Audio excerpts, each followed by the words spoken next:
Hoje eu não tenho um título para minha mensagem. Eu quero fazer uma análise com vocês de algumas partes da Bíblia. Eu ouço pessoas falar assim, Daiane, mas a Bíblia, nem tudo tem que levar a ferro e fogo que tá na Bíblia. Porque a Bíblia não é sagrada, porque foi pessoas que escreveram, ela pode ter sido corrompida, de fato, ela pode ter sido corrompida, eu acredito nisso. Mas o que eu compreendo quando eu comecei a ler a Bíblia, o que eu comecei a compreender, não faz muito que eu comecei a ler a Bíblia, apesar de eu ser cristã há muitos anos, desde a da minha adolescência, não faz muito que eu comecei a ler a Bíblia e comecei a ter um pouquinho de entendimento. O que eu entendi lendo a Bíblia, quando você compra produtos elétricos, eletrônicos, eles vêm tudo com manual de instrução de como usar, de como manusear eles. Eu entendo que a Bíblia é isso. Eu não coloco ela assim como um livro muito sagrado, que, meu Deus, eu tenho que, obedecer ela, porque ela é nossa, ela é uma Bíblia, ela é sagrada. Eu não entendo isso. Eu entendo que foram pessoas que viveram aqui há muitos, muitos milênios de anos e que escreveram várias coisas. Só que essas pessoas naquela época, antes da vinda de Jesus, elas tinham experiências extraordinárias com Deus. Porque Deus escolhia apenas um profeta dentre eles para conversar com eles. Deus escolhia apenas uma pessoa para falar e transmitia a mensagem para os outros naquela época. Depois que Jesus veio, aí o véu foi rasgado e hoje o acesso ficou livre. Hoje nós temos o Espírito Santo, que é o nosso Consolador, que é o que leva as nossas petições, o que, além de cuidar da gente, é o que intercede por nós, junto ao Pai. Mas hoje, você pode conversar com o Pai. Hoje você pode conversar com Deus, com Jesus Cristo, que eles vão falar com você. E naquela época não, naquela época tinha apenas um profeta. E quando a pessoa tinha uma dúvida, alguma coisa, ou um sonho pra perguntar o que era aquele sonho, chegava apenas aquele profeta. Então eu entendo pra mim, Daiane, eu levo a Bíblia pra isso, como manual de instrução pra mim, que ela foi escrita há 2000 anos atrás, por pessoas que tiveram uma passagem aqui na Terra significativa, porque são pessoas que são lembradas há 2000 anos, né? São pessoas que têm nomes há 2000 anos, então eu entendo que não foi à toa que foi escrito. Até porque quando você vai pra faculdade e você vai estudar, na sua graduação, como é que vocês estudam? Da onde que vem as grandes teorias pra chegar? Quando eu fiz direito mesmo, que é um curso que totalmente, não tem prática, né? É totalmente estudo, é totalmente uso mental. Foi escrito por grandes filósofos, grandes estudiosos da época, que com o tempo foi montando, os livros de direito, e hoje são lembrados até hoje, né? Então eu levo a Bíblia nesse sentido. Mas, o que eu quero dizer com tudo isso? Eu quero ler uma passagem com vocês hoje, da Bíblia, onde tá em Tiago 1, do 2 ao 4. Meus irmãos, considerem motivo de grande alegria sempre que passarem por qualquer tipo de provação, pois vocês sabem que a prova de sua fé produz perseverança, e a perseverança deve ter ação completa, para que vocês sejam maduros e íntegros, sem que falte a vocês coisa alguma.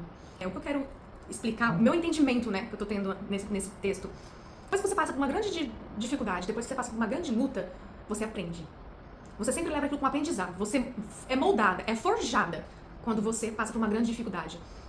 E qual a forma do pai falar com você? Qual a forma do pai te educar passando por uma grande dificuldade? Quanto maior for sua luta, quanto maior for sua aprovação, maior é os planos de Deus pra você. Você vai chorar, você vai sofrer, vai sentir dor, vai espernear, vai reclamar, vai achar que você é um coitadinho, que tudo acontece com você. Isso acontece comigo essas coisas, é só comigo acontece. Tu vai achar tudo isso. Porque a gente tem de natureza pensar que a gente é um coitadinho, de natureza a gente se coloca como vítima em tudo. De natureza a gente nunca assume a responsabilidade, sempre coloca a responsabilidade em terceiros. Então de natureza tu vai reclamar. É normal tu sentir dor, não quer dizer que, tá escrito na Bíblia, né? Deus falou que a gente vai ter provações, vai passar por lutas, dificuldades. Não quer dizer que não vai doer. Tu vai passar, como diz o hino, passe pela prova dando glória a Deus. A gente tenta passar pela prova dando glória a Deus. A gente até passa, na verdade. Mas não quer dizer que tu não vai sentir dor, não quer dizer que tu não vai chorar, tu não vai sofrer, porque tu vai sentir, tu tem sentimentos, tu tem emoções. O que você não pode é desistir, o que você não pode é cair e não levantar mais. Porque, na verdade, cada luta que vem, ela vem pra te ensinar, pra te amadurecer. E depois de um tempo, quando passar a prova, vai acontecer uma situação contigo que tu vai ver que aquilo que você aprendeu naquela dor, você tá usando hoje pra um crescimento seu. Ou pra ajudar alguém, ou pra crescimento de outras pessoas. Mas, com certeza, se tá crescendo outra pessoa, tá crescendo você junto, entendeu? Quando você começa a crescer, as pessoas ao seu redor, onde tá transbordando, vai crescer junto com você. Eu vou ler mais uma passagem com vocês. Romanos 5, do 3 ao 4. Nos gloriamos nas tribulações, sabendo que a tribulação produz perseverança. A perseverança é um caráter aprovado, e o caráter aprovado é a esperança.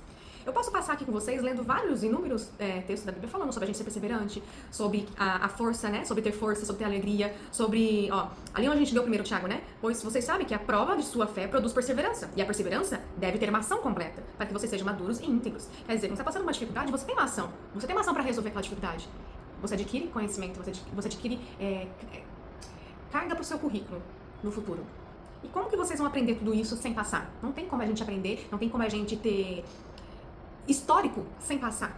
Porque seria muito fácil a gente só vir nessa vida, não passar por nenhuma dificuldade. Gente, se naquela época, Jesus Cristo, os escolhidos que andavam com Jesus Cristo passavam a maior dificuldade, quem é nós na fila do pão pra não passar dificuldade? E ficar reclamando e murmurando? Gente, não tô dizendo que é fácil, porque não é fácil. Eu mesma, por muitas vezes, me pego em desespero, achando que aquilo nunca mais vai acabar. Eu pergunto pra Deus, por que o Senhor tá fazendo isso comigo? Eu questiono a Deus.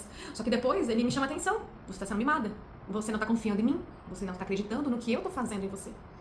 Aí depois que eu passo aquela prova, eu tenho um ensinamento tão grande, eu tenho uma maturidade, um entendimento tão grande do que Deus queria falar comigo, eu vejo quão mimado eu estava sendo. Não que não estivesse doendo naquele momento, que eu creio, né? Claro que estava doendo, e eu entro em desespero e peço pra Deus, tenha misericórdia de mim, eu me ajude a sair, a resolver esse problema, mas eu vejo que eu me desesperei à toa, porque não é motivo de eu me desesperar. Era motivo de eu sentir a dor, eu orar, eu jejuar, eu buscar mais ainda o Senhor, para ficar mais próximo dele, para ouvir mais ele e entender o que está acontecendo, o que ele quer me ensinar com esse processo que eu estou passando. É isso que eu deveria fazer. É tão fácil a gente falar assim, porque, claro, é fácil, né? É provação, depois da prova vem uma bonança. Gente, é fácil a gente falar isso quando a gente já passou da prova. E quando a gente tá passando da prova? Não é fácil. A gente sente dor. Só que a gente tem que, sabe assim, não deixar aquele sentimento, aquela emoção te pegar e te consumir e te colocar no lugar de coitadinho, no lugar de sofrimento, a ponto de você não conseguir enxergar e não conseguir se levantar pra continuar a sua caminhada. Porque muita gente, vamos supor, eu quero abrir um negócio pra mim. Pra abrir um negócio, não é fácil, gente. Não é fácil você ser empresário. Não é fácil você empreender. Os primeiros momentos, você vai sofrer muito. E tu vai pensar em desistir o tempo todo. Tu vai falar, Deus, não, então não era pra ser, então vou parar por aqui. Não vou dar continuidade. Se você desistisse, não vou dar continuidade. Tá muito difícil, não vou dar continuidade. O que aconteceria contigo? Nada. Literalmente nada. Porque se você desistisse, você ia continuar no degrau inferior, menos ainda do que tu tava antes de começar. Porque se você perseverar, se você persistir, se você conseguir aguentar a luta, a prova, vai passar. E depois que passar, tu vai olhar pra trás, consegui. Virei um grande empresário, consagrei na minha área e consegui. E se eu tivesse desistido antes? Então essa mensagem que eu quero dizer pra vocês é que vai ter dor, vai ter sofrimento. Não tem como você passar por essa terra sem sentir dor. É impossível. Porque justamente nós estamos aqui nessa terra pra aprender. Pra ter lutas. Literalmente, o nosso processo aqui na Terra é pra ter lutas, é pra ter dificuldades. Não vai ter paz. Você tá com Deus, tem a paz que excede todo entendimento. Claro que tem. Tu tem Deus no coração, então tu crê que Deus tá no controle, que Deus tá trabalhando a teu favor.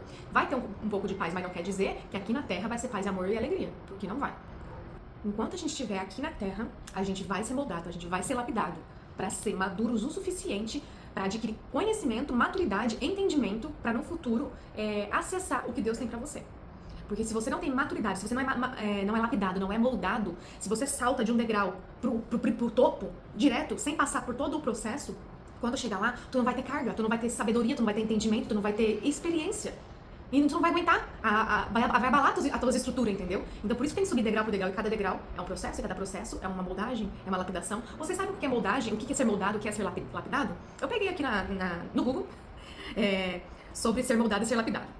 Sobre o diamante. O diamante é submetido a alta pressão e temperatura. Esse processo leva anos e só então o diamante bruto é formado.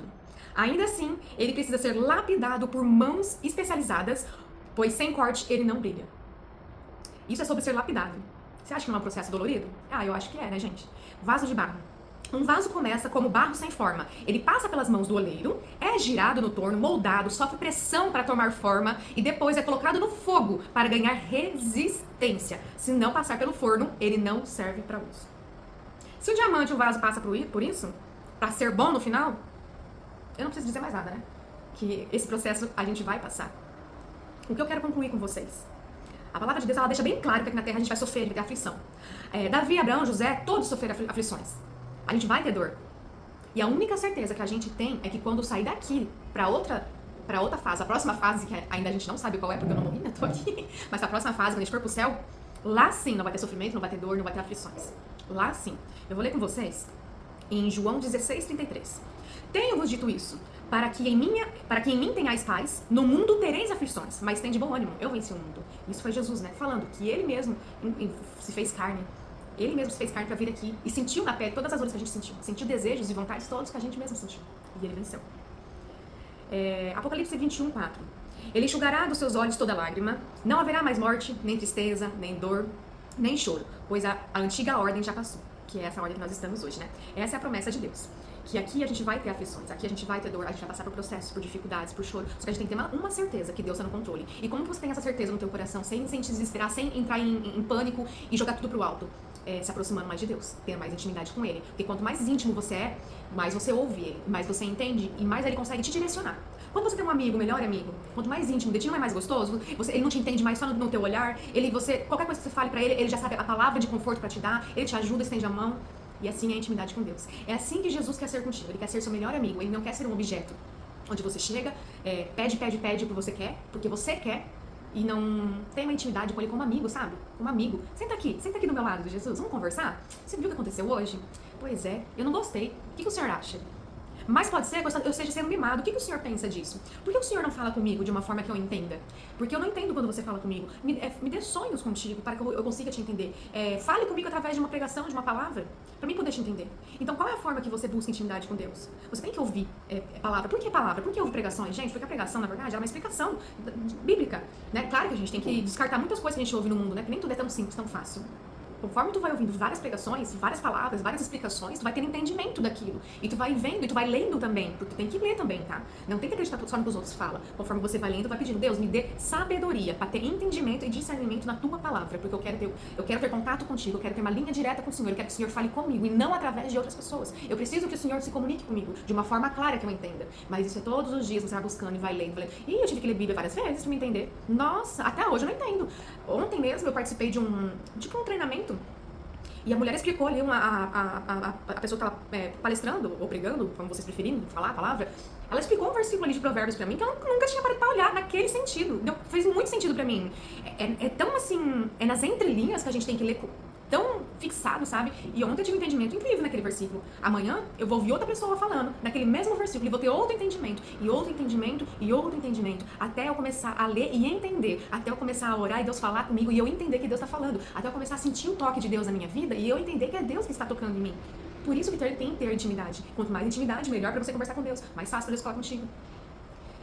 Finaliza aqui essa mensagem, era essa palavra de conforto ou de força. Não sei se vai ser conforto para uns, mas eu vou sofrer, vai. Infelizmente vai, mas é bom, é pro teu crescimento. Fique com essa palavra, medite nela e até a próxima.